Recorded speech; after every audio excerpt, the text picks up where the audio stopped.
Assalamualaikum warahmatullahi wabarakatuh. Sebelum kita belajar, lebih baiknya kita berdoa dulu ya. Berdoa mulai. Amin. Doa selesai.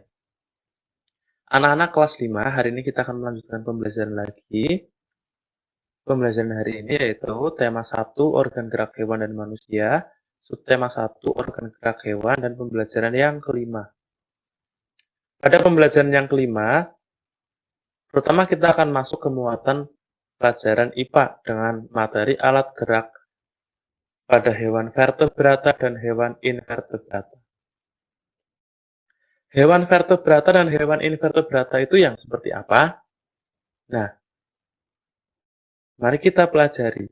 Berdasarkan ada atau tidaknya tulang belakang di dalam tubuhnya, hewan itu dibedakan menjadi dua, yaitu hewan vertebrata dan hewan invertebrata. Bedanya itu apa antara hewan vertebrata dengan hewan invertebrata? Mari kita lihat, ini dia bedanya. Hewan vertebrata, hewan invertebrata. Hewan vertebrata adalah hewan yang memiliki tulang belakang. Di sini ya. Kemudian hewan invertebrata itu hewan yang tidak memiliki tulang belakang. Contohnya untuk hewan vertebrata adalah kelinci, kucing, paus, ular, dan katak. Ini adalah contoh-contoh hewan yang memiliki tulang belakang. Kemudian untuk contoh hewan invertebrata, contohnya adalah siput, semut, cacing, dan kupu-kupu. Mereka itu termasuk hewan-hewan yang tidak memiliki tulang belakang. Mari kita lihat gambar contohnya. Nah, ini adalah gambar contoh hewan vertebrata ya. Ada banyak sekali contoh-contoh hewan vertebrata, tetapi Pak Guru mencontohkan 5 hewan saja ya. Ada kelinci, ada kucing, paus, ular, dan katak. Mereka itu semuanya memiliki tulang belakang. Selanjutnya contoh hewan invertebrata. Hewan invertebrata juga banyak contohnya, tetapi di sini Pak Guru mencontohkan 4 hewan, yaitu ada siput, ada semut, cacing, dan kupu-kupu. Materi selanjutnya adalah muatan pelajaran bahasa Indonesia dengan materi ide pokok. Kita masih belajar mengenai ide pokok. Tetapi hari ini kita akan belajar mengembangkan ide pokok menjadi sebuah paragraf. Langkah-langkahnya bagaimana? Langkah-langkahnya yang pertama, menentukan topik dari paragraf yang akan dibuat. Kita harus menentukan, kita akan membuat paragraf yang membahas tentang apa, topiknya itu apa. Kemudian langkah yang kedua, ini menentukan ide pokok dari paragraf atau teks yang akan dibuat. Kita menentukan ide pokok terlebih dahulu, yang nantinya ide pokok tersebut akan dikembangkan menjadi sebuah paragraf. Setelah kita menentukan ide pokok, kita akan membuat kalimat yang berisi ide pokok tersebut untuk menjadi kalimat utama dari paragraf yang akan dibuat. Nah, ingat ya, ide pokok itu terdapat pada kalimat utama. Jadi, kita akan mengembangkan pertama ide pokok menjadi sebuah kalimat utama yang nantinya kalimat utama tersebut akan dijelaskan atau didukung oleh kalimat-kalimat penjelas. Nah, ini ya, mengembangkan kalimat dan ide pokok tersebut menjadi beberapa kalimat.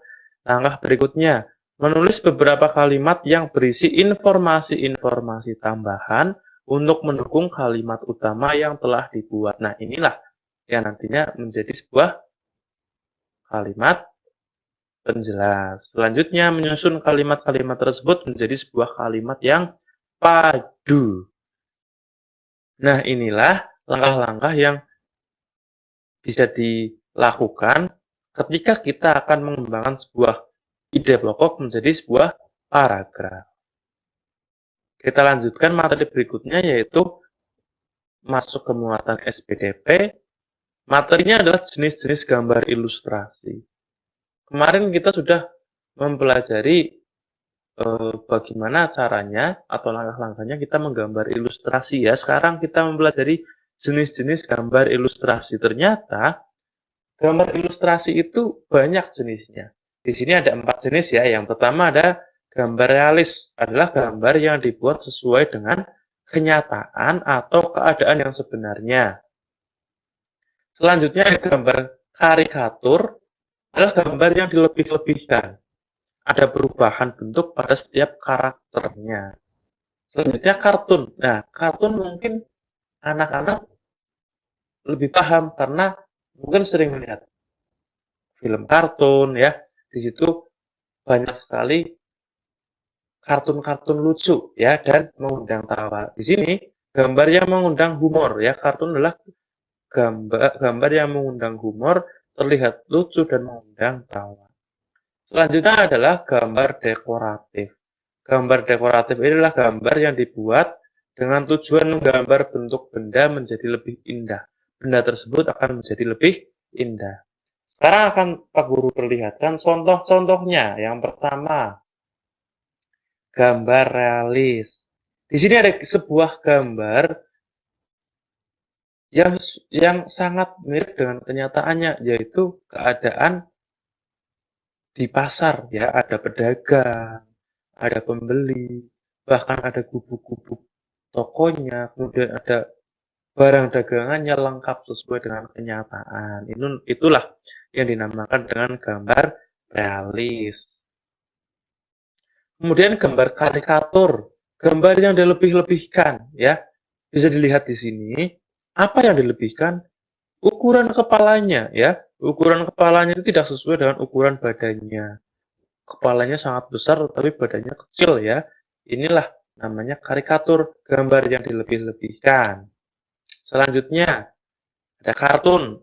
Ini gambar kartun siapa? Pasti tahu ya. Ini adalah gambar Doraemon, salah satu tokoh kartun ya. Kartun adalah gambar yang mengundang humor atau gambar yang lucu dan bisa membuat tertawa. Selanjutnya yang terakhir adalah gambar dekoratif. Nah, gambar ini dibuat untuk memperindah suatu benda, untuk membuat benda itu terlihat lebih indah lagi dengan adanya gambar-gambar yang digambar pada benda tersebut. Nah, bagaimana anak-anak? Paham ya pelajaran hari ini ya? Supaya lebih paham, nanti dipelajari lagi di rumah, dipahami lagi, dipelajari lagi apa yang sudah dipelajari pada hari ini. Kita tutup dengan berdoa. Berdoa mulai. Amin. Berdoa selesai. Pesan dari Pak Guru, tetap selalu belajar, jangan menyerah, dan selalu jaga kesehatan. Pak Guru akhiri, wassalamualaikum warahmatullahi wabarakatuh.